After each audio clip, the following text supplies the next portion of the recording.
Well, hello everybody on this late Sunday afternoon. My name is Anja Dirks. I'm the artistic director of the Belluard Festival in Fribourg in Switzerland. And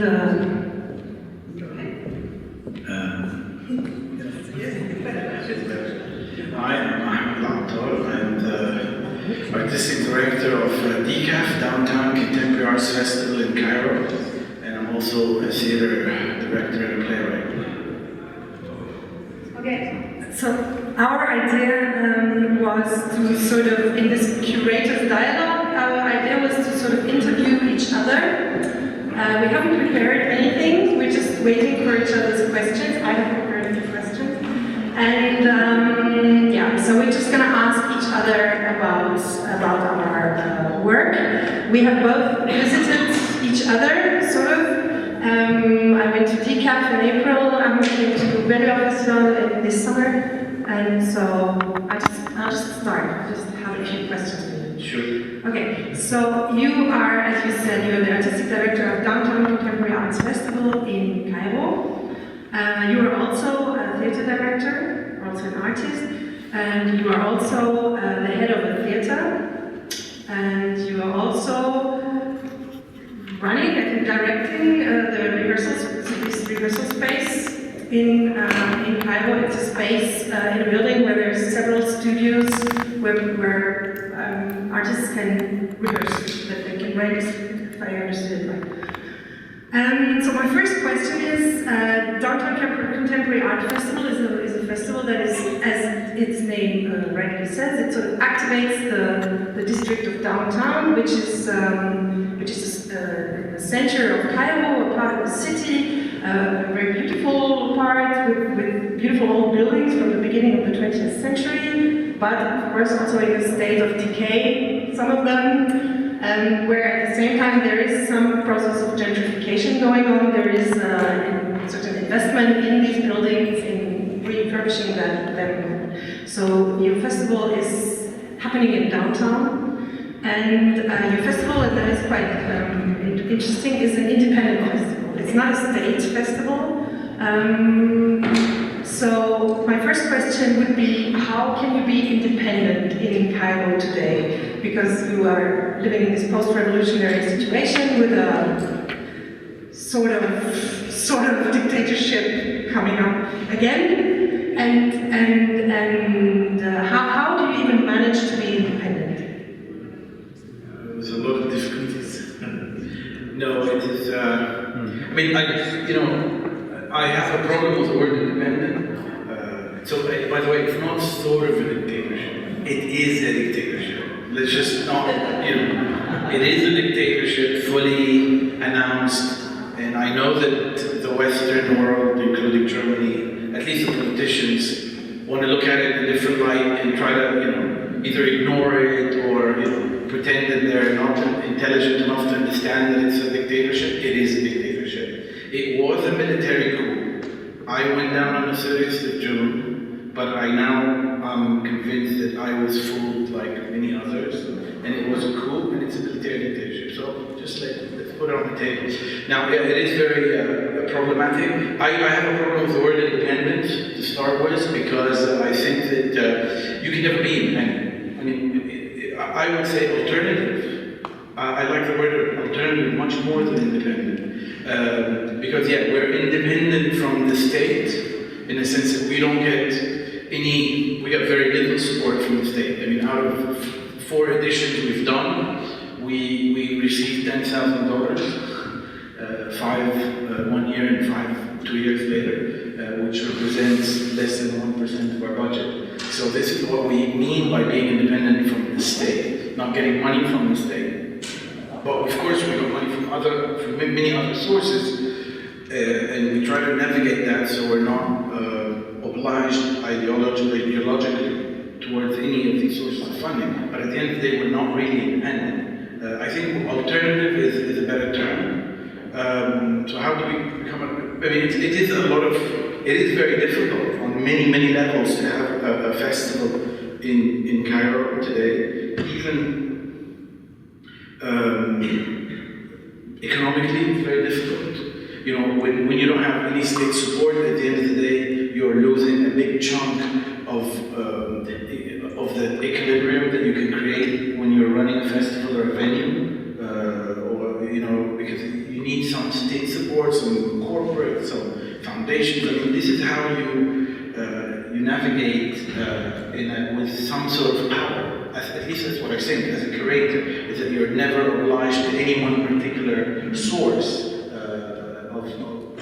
But in our case, well, we don't get that, so all the burden falls into international donors and international foundations, culture centers, and makes the relationship, problematic sometimes, because in some sense, they hold too much power. And you're always trying to minimize that power and make them understand, or convince them that they don't have that much power actually, which is not easy all the time. I think also what would, for me, what's harder than finding money, because I guess that's a story of everyone and every festival and every creator. And I think that if tomorrow they tell me, come and run, I don't know, a theater in Paris or a festival in wherever in Germany, I will always want more money, because you're going to open up. You're saying, okay, well, let's bring these and do that. And I think what's more problematic is the context you're working in, not just political to social, relations to space. I mean, these are real concrete terms. When we're talking about space in Cairo, we're talking about space in the sense that we're a country, a city and a country that has a very dense population. I mean, we live on 5% of our land, with some of the highest per square meter density of number of people. The access to public space, which is completely restricted now. So the whole, whatever was gained during the revolution, people accessing public space, speaking public space, regaining public space is all gone. So you have to start rethinking of, especially that we do a chunk of our festival just happens in the public space for free, so you have to rethink that relationship, how in one sense, not to lose what you gain, but at the same time not to get yourself and your artist in jail or busted. I mean, because that's basically what happens. And worse, you can get shot. I mean, I'm not saying I'm not trying to martyrize myself nor the artist nor making anything heroic, but these are risks that you calculate. I mean, or you have in the back of your mind. So I think that these are the issues that really influences your choices, and you need to always, at the same time, you don't want to be scared, because that doesn't get you anywhere. I mean, fear never got anyone anywhere, and especially not when you're creating a festival. So you want to be audacious, and in the same time subtle, and at the same time careful and calculative. I mean, it's like, it is quite, sometimes I tell myself that if I ever get to create a venue or a festival anywhere else in the world, I'll probably do it from my bedroom, watching TV. Because I think that in some sense, sometimes we feel, I mean, I'm saying but I have quite a good and large team that I work with. And sometimes we feel that we're just, we're taking on a lot more than we should in some sense. Because you're dealing with everything. You're dealing with the traffic, and you're against all odds. So, yeah. You're also wearing quite a lot of hats. As I said, you do have several jobs. There is also some sort of concentration of power, if I'm asking a bit of a nasty question, because you have access to these rehearsal studios, you have access to one theater. You are the director of this, only at this moment, sort of existing contemporary performing arts festival. So how do you handle that? How do you handle the fact that no one can get past Mr. Ahmed and Attar in Kairo? Well, I'm secretly trying to become president of Egypt. Secretly, it's a secret plan, and I'm revealing it for the first time. No, actually, there is some truth in that. I do run, monstrous organization that I've created. I would say that my answer to that would be that as an artist, for example, I mean the rehearsal space, I use it maybe as myself using it. I use it maybe one space for 3 months every 2 years. That's when I do a piece. The theater goes the same thing. I mean, I'm not using these tools as personally, as my work or as a theater director. They are public spaces. They're open to everyone. In the festival also, I showed once my work, which was last year, and that's it.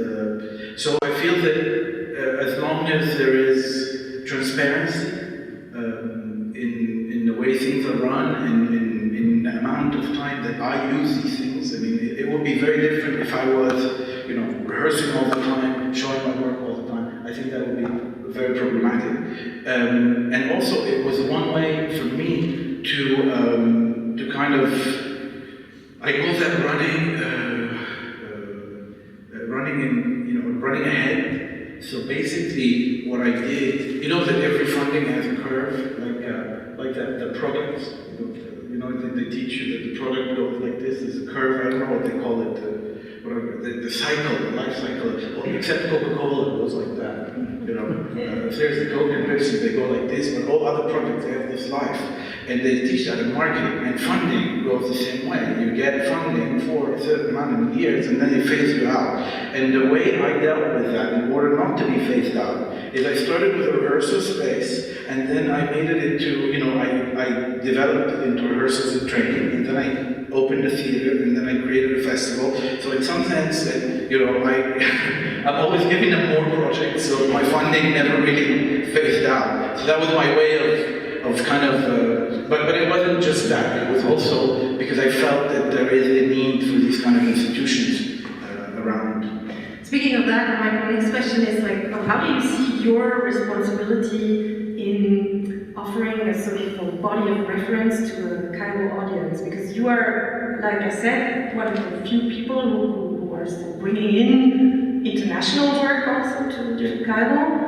And so what your decisions on what you invite sort of have an impact on what young people, for example, in Cairo get to see or not. So how about this responsibility of yours? It is. I totally am aware of it, and it's quite heavy because, as you said, we are the only festival that does that. I only program performing arts, and specifically theater.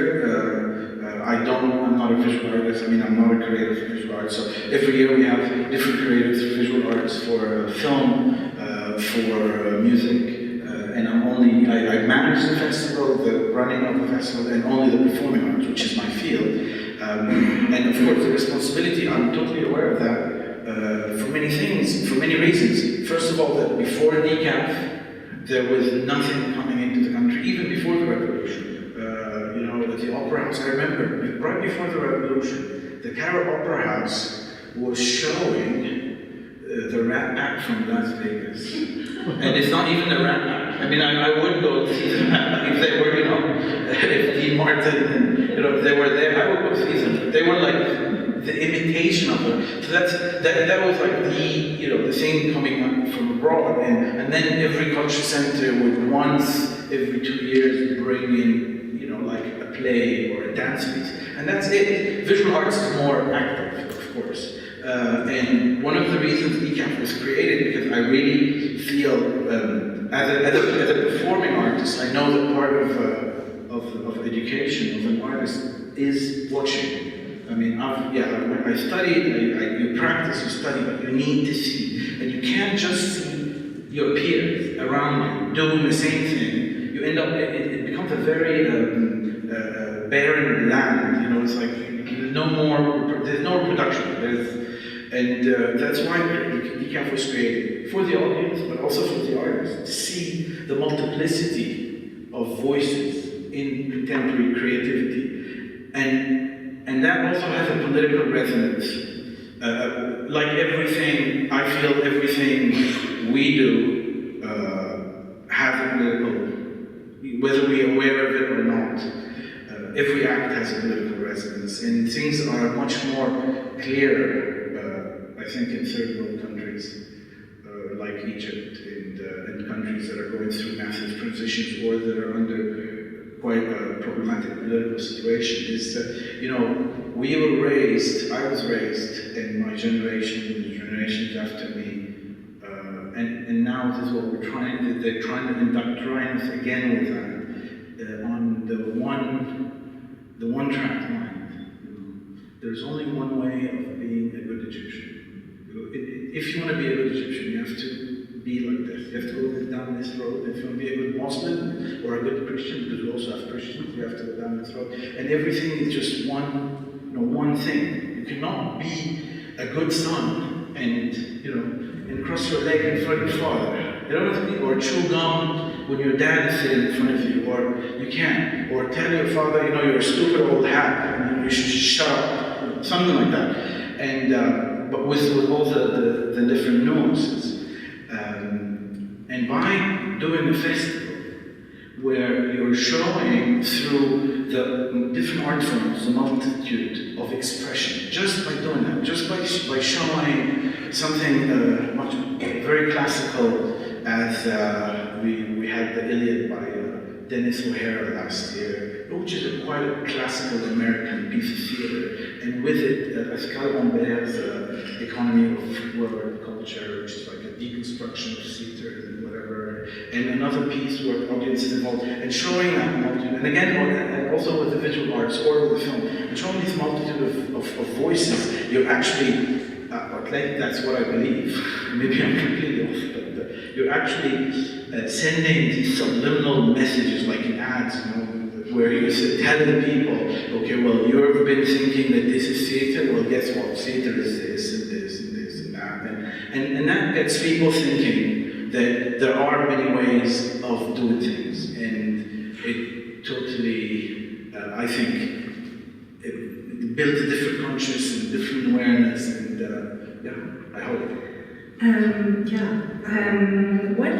do you see the role? This is a very difficult to answer question, I think, because some people, the Goethe Institute people here might have to shut their ears, and of course what you say might be used against you. But how do you see the role of especially the Western cultural institutes, which you are obviously working with, the Goethe Institute in Cairo, I don't know, British Council probably, Helvetia, Institut Français, all these, who are sort of exporting their own cultures, who have certain agendas, they have certain agendas on what they are interested in, what they want to do. How is this cooperation? Do you feel like it's on the same level, communication?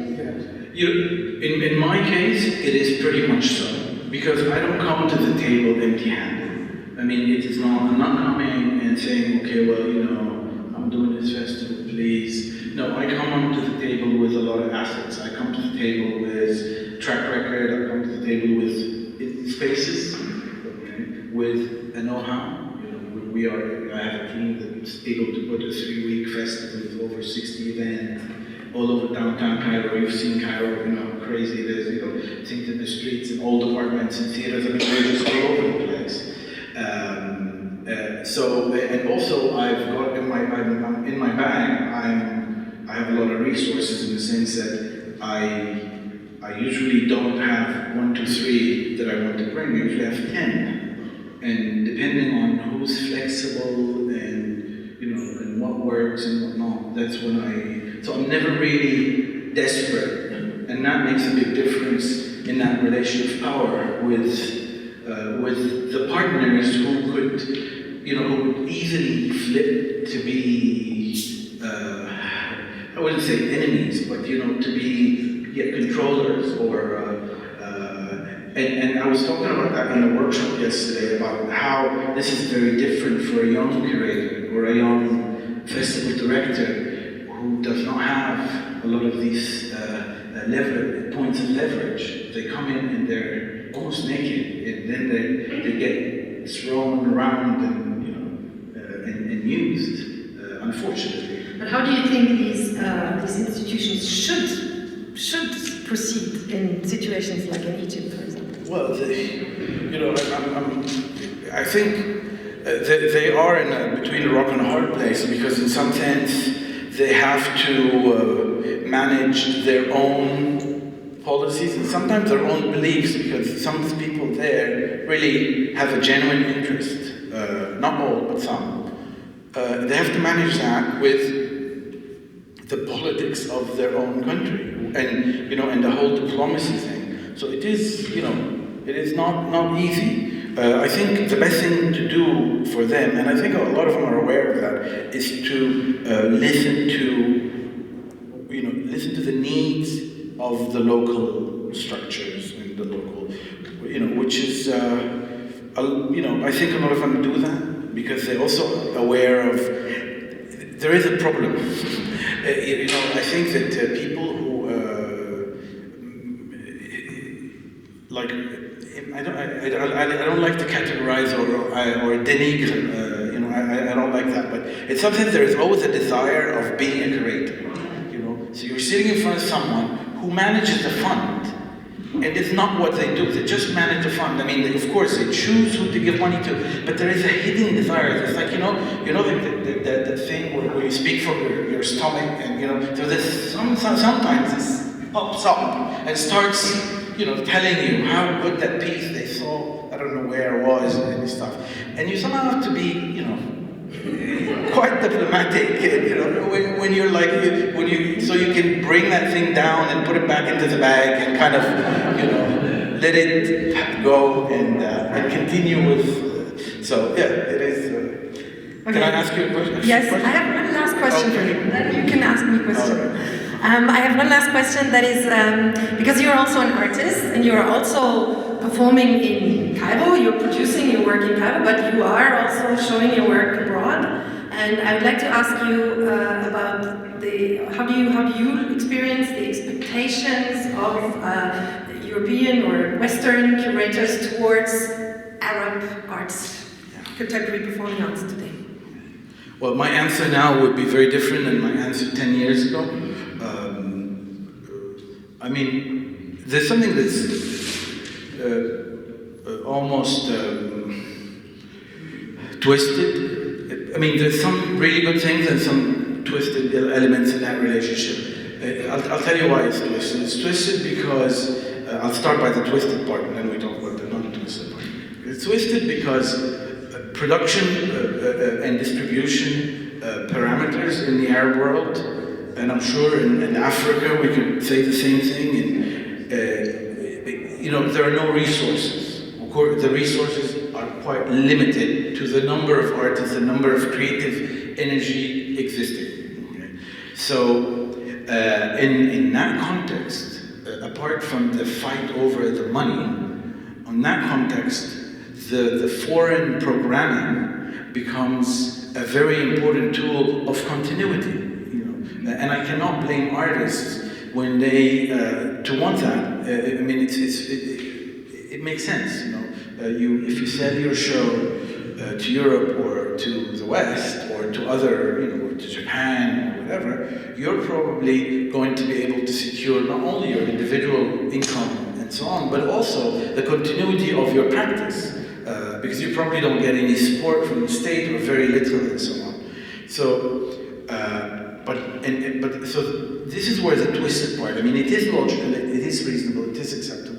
On the other side, this power, this brings in automatically into the equation a power game that I don't think exists within Europe. You know what I'm saying?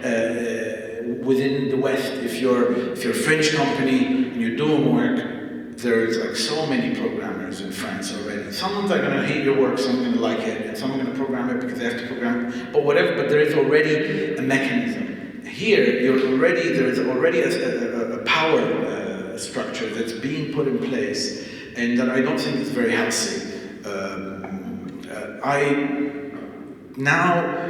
I've secured structural funding for myself over the past years, where from foundations that don't really care what I do. So I end up doing whatever I want, artistically speaking, without the pressure of having to show my work in order to get a return on my investment or anything. That's one thing, which is, I'm very lucky. I touch wood, so no one would, evil eye, never know. And also, I have a personal relationship to the audience. I always think that I always say, and I do, never think of the audience. I never think of the audience in Cairo or anywhere else. I do my work regardless of the audience. I am not, it's not like a way of belittling the audience, but for me, at least in the performing arts, I would speak about what I know. You can never predict an audience. An audience is the most unpredictable thing on the planet. So it makes absolutely no sense for me to think of an audience when every night an audience is going to have a different reaction. I mean, I tell my actors, don't expect laughs, especially young ones, because they think that people will laugh all the time in the same place, and no. And don't expect that because people laugh, it means that you're doing good work, or because people don't laugh. And so that's, all of these, this is what, for me, means that I shouldn't think of the audience. I do my work. I'm not like looking down on the audience. I'm just looking at the reality of the performing arts, that you can never predict an audience. So.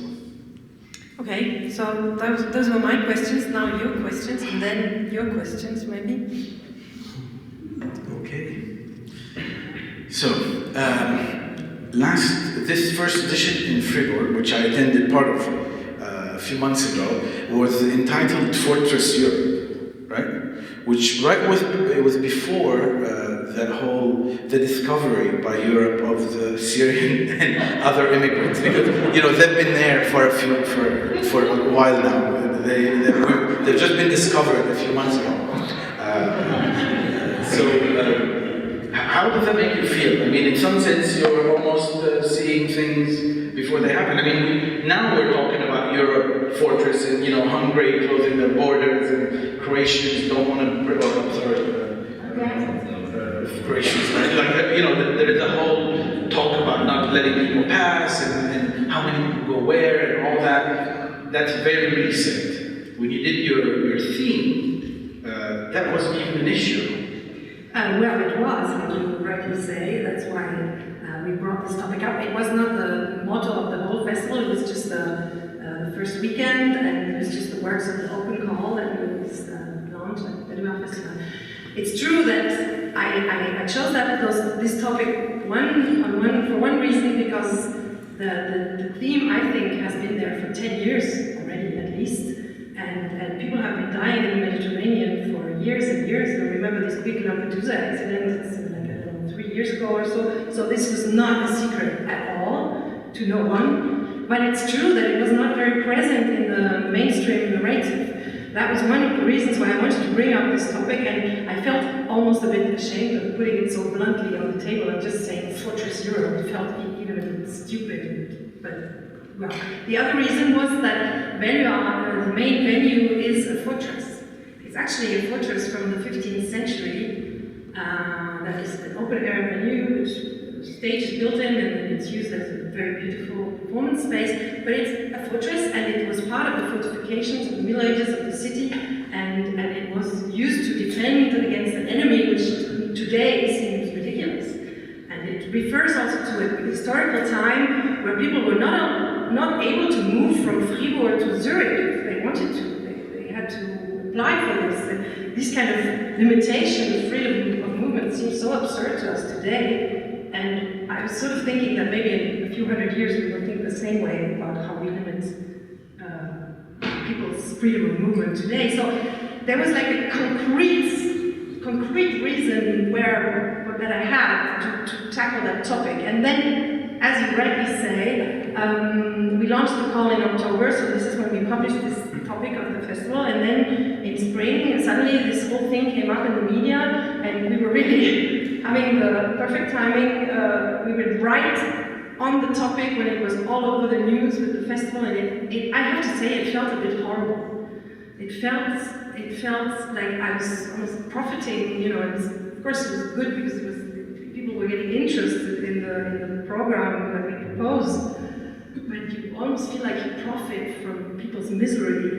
You're making it was a very ambiguous feeling, and I think still that it was sort of, we tried to make the best of it, and I think it was in this sense helpful that I was able to give the give the words, give the attention also to people who wouldn't be heard otherwise.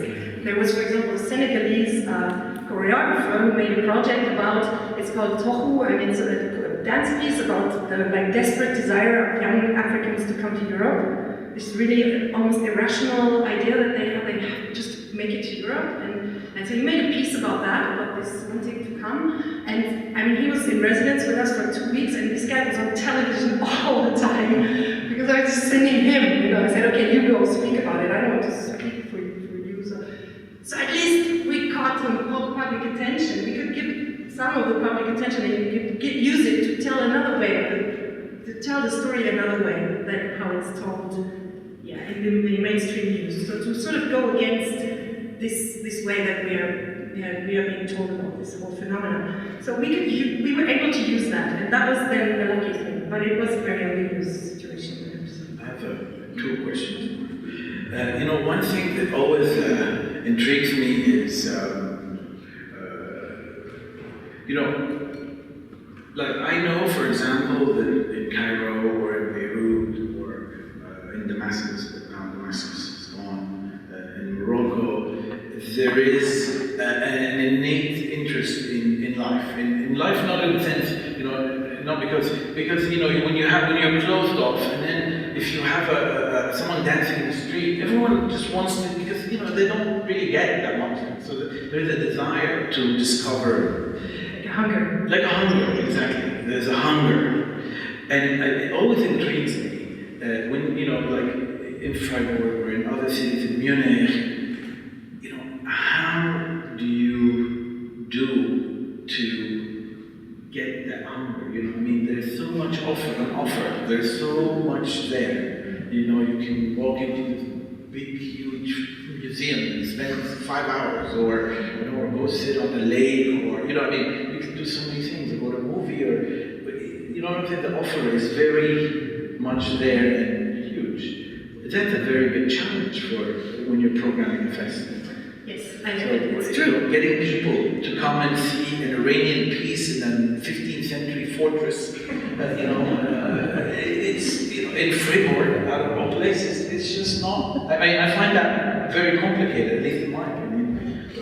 So it's true that you cannot count. I think in Europe you cannot count anymore on you make an interesting program and you're sort of publishing this, and then people will come. I don't think you can count on that. That's not enough. So you have to invest a lot, and at the same time, like you say, we're in a situation of concurrence with Netflix and all kinds of huge cultural offer and television, you name it, internet, Facebook, whatever people are busy with, and to motivate people to spend money on a ticket, to go to a place where they have to shut up and switch off their phone and listen to or watch something, and on top of it all, it's not even always going to be funny, but sometimes it's going to be depressing or challenging or something.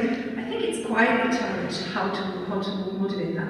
I don't have a secret, unfortunately, on how to do it. I think in the end, it is very much, in German we say kleinteilig. It is a work that is made out of many little pieces. And I think a lot of them are human-to-human conversation. So you really have to go out and talk to people, talk to groups of people, talk to people who then multiply and talk to other people. And because, of course, in this machine of publicity and we don't have the means to be visible so much.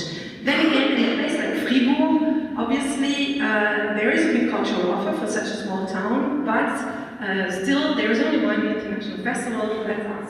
So people know the festival for more than 30 years. There's a lot of people who sort of really come back every year. They really wait for the festival to arrive. So there is also that. That's why it's very grateful to make festivals in smaller places. And I think it's even more difficult in places like Munich or Berlin, where the offer is just overwhelming. 2 small questions that are jumping on that first question. The first is, does that reality that you describe affect your choices as a curator? For example, there are some difficult choices. When you come to a city like Fribourg, it is the only international festival, but at the end of the day, it's also not. Munich has a lot of people circulating, so a lot of things seen a lot more. But when you offer again an Iranian piece, I'm referring to that because I saw that an Iranian or an Arabic piece or an Israeli piece, or something, and things that are not easy to handle. I mean, that also that exposure that is in Munich doesn't exist in Fribourg, so you don't see the same things, so the experience is different. Does that affect your choices when you're programming from outside of Europe? You know what I'm saying? I do think about the audience. I do think about the context for which I'm making a festival, and it is a difference if I make it in Fribourg. What's good in Fribourg and Belgium festival is the festival is so small, and the main venue that you saw, even though it's a fortress, it is a very small fortress. It can only seat like 250 people, so I don't have this pressure so much anymore, and I'm enjoying that a lot, which I had much more before in the Attar form, to sort of have. There you really have the pressure that you need to have audience, because politics, that's all they were going to look at, is the number of people who came. And so I feel less of that pressure. But of course you think about that, and you try to establish relationships with certain audiences and start to think about what could be interesting for them. And it's something we discussed yesterday also. I think it's also important to think about these things and to not only program things because you think they are just right or because they make sense in a concept or something, but because, theater only happens when there's audience, and so you have to think about it. And I think what is also interesting is that there is not the audience. There is more and more in the urban situations that we live in, different audiences. And for example, in Hanover and in Braunschweig, I was very conscious of the communities of migrants that live there. So there's, for example, in Hanover, a big community of people who are originally from Russia. And that is one of the reasons why I frequently went to Russia and kept on inviting work from Russia, because I felt that this is also my audience and this is something they will be interested in, and this is like a service I'm also providing them. And it's one of the choices you make for some reason. One of the reasons here, the choice was made because of potential audience. I don't know. I don't have any more questions personally. You have some questions? Yeah, maybe you guys have some questions. But there's still another discussion coming up, so maybe you can save your questions. Discussion coming up for the next. Okay. I don't know. Yeah, maybe we can also take I'm leaving it to the secret. What do you think?